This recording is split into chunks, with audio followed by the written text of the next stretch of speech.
तो hi guys, मेरा नाम है तुषार और आपका स्वागत है सिनेमा अनबॉक्सिंग में। तो आज मैं रिव्यू करूंगा अ फैंटेस्टिक वुमेन, जो कि अमेजोन प्राइम पे रिलीज हो चुकी है। आप वहां जाके देख सकते हो। फिल्म का डायरेक्शन किया है सेबेस्टियन लिलियो ने, लिखी भी उन्होंने ही है। फिल्म का जो कैमरा है वो किया है बेंजामिन ने। फिल्म का म्यूजिक दिया है मैथ्यू हर्बर्ट ने। और जो लीड कास्ट है वो है वेगा और फ्रांसिस रेज। तो ये बेसिकली क्रू हो गया। फिल्म की स्टोरी ये है कि फिल्म की स्टोरी एक मसाज पार्लर से शुरू होती है। वहाँ हमें एक आदमी दिखता है जिसका एज 55 टू 60 के बीच में है। और उसका नाम है ऑरलैंडो। और वो एक बिजनेसमैन है। उसको एक गर्लफ्रेंड है। वो दोनों रिलेशन में है और वो एक ट्रांसजेंडर वुमन है। और उसका नाम है मेरीना। तो और मेरीना है वो एक सिंगर है। तो ये दोनों की लव स्टोरी के बारे में फिल्म है। पर एक दिन होता क्या है कि वो दोनों सो रहे होते हैं और बीच रात में जो ऑरलैंडो है उसको थोड़ा एंजाइटी जैसी फील होने लगती है। और इसकी वजह से वो थोड़ा चक्कर उसको आने लगता है। इसकी वजह से मेरीना है उसको डॉक्टर के पास ले जाती है। पर डॉक्टर उसको डेड घोषित कर देता है। इसके बाद जो डॉक्टर है वो पुलिस को बुलाता है, क्योंकि उसको लगता है ये डोमेस्टिक वायलेंस जैसी कुछ चीज़ होगी। और पुलिस जो है मेरीना की जो जांच करने लगते हैं। पुलिस उसको आईडी मांगते हैं, तब उसको पुलिस को पता चलता है कि वो एक ट्रांसजेंडर वुमन है। और उनका शक ज़्यादा बढ़ जाता है। तो इसके बाद जो उसके फैमिली को पता चल जाता है, जो हमारा ऑरलैंड है उसके उसको एक फैमिली भी है, उसको एक बीवी है, उसको एक लड़का है। तो ये और उनकी टोटल सोसाइटी को जो ये बातें पता चलने लगती है। और इसकी वजह से जो मरीना है उन उसको कुछ क्या क्या सिचुएशन फेस करनी पड़ती है उसके बारे में बेसिकली ये फिल्म बोलती है। तो आप अमेजोन प्राइम पर जाके देख सकते हो। बेसिकली ये स्टोरी लाइन होगी। मैं आप बोलूँगा कुछ, मैंने नोट्स निकाले हैं तो उसके बारे में, फिल्म के बारे में मैं बोलूँगा। तो फिल्म का कलर पैलेट है red, blue, pink, purple, green, yellow. इस टाइप का कलर पैलेट है। तो ये इतना वाइब्रेंट कलर या इतना अलग अलग कलर का कलर पैलेट फिल्म में क्यों यूज़ किया है? तो बेसिकली उसका रीज़न वही है कि आप ट्रांसजेंडर का फ्लैग देखोगे तो उसमें आप देख सकते हो कि अलग अलग टाइप के कलर्स हैं। तो वही मतलब है या वही उसका एविडेंस है या रेफरेंस है कि इस फिल्म में जो कलर पैलेट यूज़ किया है कैरेक्टर का, या ओवरऑल आप फ्रेम वाइज भी देख सकते हो, कलर थ्योरी देख सकते हो क्या फिल्म की। तो इस टाइप के कलर यूज़ किए हैं। तो ये हो गई बात है कलर पैलेट की। कैरेक्टर्स की जो कलर थ्योरी है वो हर बार बदल जाती है। मतलब उसके जो कपड़े हैं वो एक ही कलर के नहीं है। हर बार उसके कपड़े अलग अलग कलर के, उसका रेफरेंस भी वही से है।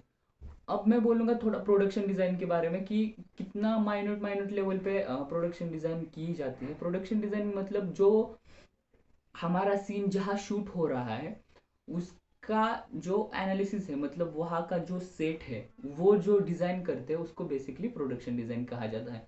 तो इस फिल्म में एक सीन है वो जो गाड़ी से जा रही है और कैमरा उसके साइड वाले सीट पे प्लेस है, उसका साइड व्यू दिख रहा है और हमें बाहर का थोड़ा व्यू दिख रहा है। तो बाहर हमें कुछ दीवारें दिख रही है और उन दीवारों का कलर्स वही है, रेड, पर्पल, येलो, इस टाइप के कलर है। तो ये चेंज हो रहा है, हो जा रहे हैं, और वो 3 से 4 सेकेंड के लिए है फिल्म में। बट आप देख सकते हो वो जितना उतना नोटिस भी नहीं होता। बहुत आप देखोगे ना तब आपको वो नोटिस होगा। पर इतनी सी बातों के लिए उन्होंने प्रोडक्शन डिज़ाइन उस टाइप की है। तो ये मुझे बहुत अच्छा लगा। और इसी टाइप का एक सीन है पर वो स्ट्रीट वाला सीन है, वो चल के जा रही है। और तब जब चल के जा रही है तब भी उसके बाजू जो वॉल्स है तो वो वॉल्स अलग अलग कलर की है, मतलब रेड है, येलो है, ग्रे कलर की वॉल है। और वही एक सीन है वो आगे से बहुत सी हवा चलने लगती है और वो पूरी हवा की वजह से पूरी झुक जाती है। पर वो अपनी जो जगह है वहां से हटती नहीं है। मतलब वो एक एक्चुअली वो जो है हमारी मेरीना, वो ट्रांसजेंडर सोसाइटी एलजीबीटीक्यू के एक रिप्रेजेंटेटिव हम बोल सकते हैं। क्योंकि सोसाइटी जो है, जो वो हवा आ रही है जो उसको अपोज कर रही है, वो हम सोसाइटी की तरह से ले सकते हैं और पूरी तरह से वो उसको अपोज कर रही है। पर ट्रांसजेंडर सोसाइटी एलजीबीटीक्यू वो डट के खड़ी है खुद के हक के लिए, खुद के राइट्स के लिए, वो उसका रिप्रेजेंटेशन है। ये मुझे बहुत अच्छी लगी बातें। और एक बात मैं बोलना चाहूँगा कि फिल्म्स में जो फ्रेम्स यूज़ किए हैं, तो एक मैं बात बोलना चाहूँगा कि फिल्म में जहाँ जहाँ वो मेरीना दिखते हैं तो उसके पीछे कुछ ना कुछ कलर्स या कुछ ना कुछ लाइट वेग, अलग अलग कलर के लाइट्स दिख रहे हैं हमें। तो ये बातें मुझे बहुत अच्छी लगी कि क्योंकि आप देख सकते हो कि मैं कुछ फ्रेम दिखाऊंगा तो उसमें आप देख सकते हो कि पीछे कुछ कलर्स लगे हैं, कुछ कलर के जो डॉट्स है या कलर के जो लाइंस है वो है, या कलर के अलग अलग कलर के लाइट्स है, वो किसी बार में जाती है तो वो अलग अलग कलर के लाइट्स है। तो ये भी बात मुझे फिल्म में बहुत अच्छी लगी। और एक एग्जांपल मैं देना चाहूँगा उसके भाई का, ऑरलैंडो के भाई का। तो ऑरलैंडो जो है हमारा, उसका भाई है जो जब वो पकड़ता है, पुलिस उसको पकड़ता है इन द सेंस उसकी जब पूछताछ चल रही होती है हॉस्पिटल में, तब ऑरलैंडो का भाई वहाँ आ जाता है। और वो जो भाई होता है उसको इसके बारे में पता होता है, तो वो पुलिस को बता देता है कि ये ऐसे नहीं कर सकती और वो उसको छुड़ाता है। तो जो है उसके कपड़ों का कलर, भाई के ऑरलैंडो के भाई का कपड़ों का कलर और ट्रांसजेंडर का जो पर्टिकुलर फ्लैग होता है उसका कलर, तो देख सकते हो एग्जैक्टली सेम कलर है, ब्लू और पिंक। तो कितना अच्छी तरह से कनेक्ट किया, आप देख सकते हो कि ये कलर थ्योरी की बातें हैं, ये सब्जेक्ट की बातें हैं, और दोनों को इतनी तरह से कनेक्ट किया है क्योंकि वो उसको सपोर्ट कर रहा है। तो ये भी बातें मुझे अच्छी लगी। एक मैं बोलना चाहूँगा, फिल्म में फोर्थ वॉल ब्रेक हुई है। तो बेसिकली फोर्थ वॉल होता क्या है वो आप पहले समझ लीजिए। तो फोर्थ वॉल होती है कि जो ऑडियंस के बीच और जो क्रिएटर या एक्टर के बीच जो होती है उसको फोर्थ वॉल बेसिकली कहते हैं। उसका जो इजाद है हम बोल सकते हैं 16 सेंचुरी के बाद ही करना शुरू कर दिया था, पर 19 सेंचुरी में एक स्टैनिस लेविस्की करके एक डायरेक्टर थे, तो उन्होंने थर्ड बॉक्स सेट नाम का एक सेट बनाया था। जो आप थिएटर, आप थिएटर देखते हो ना, तो उसमें जो स्टेज पे जो थ्री बॉक्स का मतलब थ्री बॉक्स सेट भी उसको बोलते हैं या बॉक्स सेट भी बोलते हैं। तो उसमें क्या होता है कि एक स्टेज पे एक रूम क्रिएट किया जाता है, पर उसको तीन ही वॉल होते हैं, मतलब तीन ही वॉल होते हैं। उसका जो चौथा वॉल है वो होता है ऑडियंस और एक्टर के बीच, और जो एक्टर है वो चौथी वॉल को प्रिटेंड करके यहाँ एक वॉल है ऐसा प्रिटेंड करके वो एक्टिंग करता है। तो बेसिकली इसी को बोलते हैं फोर्थ वॉल, वो की जो कि एक इनविजिबल वॉल होती है। तो इसका यूज वहाँ किया था। ये होती हो गई बातें वॉल की वगैरह, फोर्थ वॉल की। पर फिल्म में इसका यूज कब कब करते हैं, तो बेसिकली कॉमेडी की करने के लिए भी करते हैं। कुछ फिल्म्स देखोगे आपने, उसमें कॉमेडी करने के लिए भी उसका यूज़ किया है। और कुछ फिल्म्स में जो साइलेंट या हम बोल सकते हैं कि थोड़ी सोसाइटी का फेस दिखाने वाली फिल्में हैं, उन फिल्मों में फोर्थ वॉल तब ब्रेक करते हैं जब हमारा कैरेक्टर कुछ सोसाइटी को बोल रहा हो, कुछ सोसाइटी से पूछ रहा हो, तब फोर्थ वॉल का ब्रेक होता है। तो बेसिकली इस फिल्म में तब किया है फोर्थ वॉल का ब्रेक कि जो हमारी मरीना है उसके साथ एक इंसिडेंट होता है कि उसको उसके न्यूड फोटो देने पड़ते हैं पुलिस को, पूरे न्यूड फोटो दिखाने पड़ते हैं, और उसके बाद वो फोर्थ वॉल का ब्रेक किया है। तो आप देख सकते हो कितनी अच्छी तरह से उन्होंने फोर्थ वॉल का ब्रेक का यूज फिल्म में किया है। तो ये हो गई बातें फोर्थ वॉल की। एक जगह उन्होंने 180 डिग्री भी ब्रेक किया है। तो बेसिकली 180 डिग्री है क्या, आप पहले सुन लो।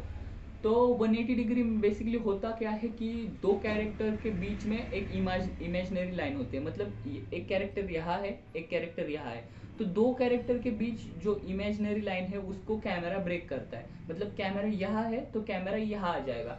तो जो कैमरा का जंप है, मतलब जो एक्सिस थी दोनों कैरेक्टर के बीच, वो जब ब्रेक करती है तो उसको बोलते हैं 180 डिग्री। तो इस टाइप का कैमरा एंगल कब यूज करते हैं, जब फिल्म में ऐसी जानकारी देता हो डायरेक्टर कि वो ऑडियंस को या व्यूअर्स को पहले पता चल गई हो, या कैरेक्टर के जो कैरेक्टर है हमारा उसको उसको वो पता ही ना हो कि यार मेरे साथ ये हो सकता है, और उसके साथ वो हुआ। तो मतलब जो जब जब फिल्म में ऐसे इंसिडेंट आते हैं कि वहाँ से फिल्म की स्टोरी बदल जाती है, तो तब 180 डिग्री का स्पेशली यूज़ किया जाता है। तो ये हो गई 180 डिग्री। पर फिल्म में कब यूज़ किया है, जब वो पुलिस को खुद का, उसका मेरेना है, वो पुलिस को खुद का आईडी दिखाती है, तब पुलिस उसको सर बोलता है। तो अब तक जो हमें ऑडियंस को लग रहा था कि ये एक लड़की है या एक वीमेन है, तो हमें तब पता चल जाता है कि ये एक वीमेन नहीं है, एक ट्रांसजेंडर वुमेन है। तो इसकी वजह से 180 डिग्री का वहाँ यूज़ किया है। तो कितने अच्छी तरह से किया। और एक लास्ट में मैं बात बोलना चाहूँगा फिल्म का म्यूज़िक। तो म्यूज़िक बहुत अच्छा, म्यूज़िक तो है ही, पर लिरिक्स जो यूज़ किए हैं, तो फिल्म का स्टार्टिंग एक बार से हो जाती है। वहाँ एक जो पार्टी सॉन्ग चल रहा है वो, और वो मरीना गा रही है क्योंकि वो सिंगर है। तो उसके जो लिरिक्स है, उसके लिरिक्स ऐसे है, जो गा रही है उसके लिरिक्स ऐसा है कि तुम्हारा प्यार है, your love is like a yesterday's newspaper. तुम्हारा प्यार है वो कल के न्यूज़पेपर जैसा है। No anyone want to read it anymore. कोई उसको पढ़ना नहीं चाहता, किसी को अब उसमें कुछ इंटरेस्ट नहीं है, कल का न्यूज़पेपर है तुम्हारा प्यार। और ये मेरी नहीं बोल रही, मतलब वो बोल रही है कि प्यार कुछ नहीं होता, प्यार प्यार करके न्यूज़पेपर जैसा है, उसका इम्पोर्टेंस अब किसी को नहीं है। और वो पूरी फिल्म तक वो पहले सीन हो जाता है, और पूरी फिल्म वो सिर्फ प्यार के लिए सफ़र करती है, लव के लिए सफ़र करती है। तो देखो कैसे लिरिक्स और फिल्म के स्टोरी को कितने अच्छी तरह से कनेक्ट किया है। और फिल्म की स्टार्टिंग जहाँ एक पार्टी सॉन्ग से हो रही है, वही फिल्म की जो एंडिंग है वो एक इमोशनल ओपेरा से होती है, जो कि मेरीना ही गा रही है। तो ये भी म्यूजिक का पार्ट मुझे बहुत अच्छा लगा कि किस तरह से उन्होंने स्टोरी को कनेक्ट किया है। तो ये हो गई बातें म्यूजिक वगैरह की। बाकी मैं लास्ट में बोलना चाहूँगा फिल्म बोलती किसके बारे में, तो फिल्म बोलती है LGBTQ ट्रांसजेंडर सोसाइटी, जो हम देख रहे हैं कि 21 सेंचुरी में भी उन लोगों को लोग, हमारी सोसाइटी किस तरह से ट्रीट करती है, किस तरह से उनको उनके साथ पेश आते हैं, इसके बारे में ये फिल्म बोलती है। ये तो एक बात हो गई। और जो रिलेशन है, जो रिलेशन गैप या एज गैप बोल सकते हैं हम रिलेशन के बीच, अगर एज गैप बहुत ज़्यादा हो तो उनको सोसाइटी किस तरह से देखती है, तो इसके बारे में बेसिकली फिल्म बोलती है। तो ये था फिल्म का थोड़ा एनालिसिस, क्योंकि वीडियो बहुत लंबा हो रहा है, तो इसकी वजह से मैंने कुछ नोट्स निकाले थे और उस पर ही बात की। तो ये हो गई फिल्म का एनालिसिस। फिल्म को ऑस्कर भी मिला था बेस्ट फॉरेन लैंग्वेज फिल्म का, और अलग अलग ये भी अवार्ड्स भी मिले थे, उसका लिंक मैं डिस्क्रिप्शन में दे दूंगा। और ये था मेरा फिल्म का एनालिसिस। बाकी फिल्म कैसी लगी आप मुझे बोल सकते हो कमेंट में, आप अमेज़ॉन प्राइम पे देख के। और वीडियो अच्छा लगा हो तो लाइक करें, शेयर करें, कमेंट करें। और कुछ रिकमेंडेशन हो वीडियो के, मतलब अगली फिल्मों के बारे में, या कुछ इस पे वीडियो बनाओ, तो कमेंट बॉक्स में लिख सकते हो। और मेरे चैनल को सब्सक्राइब करो। बाकी आज के लिए इतना ही, बाय।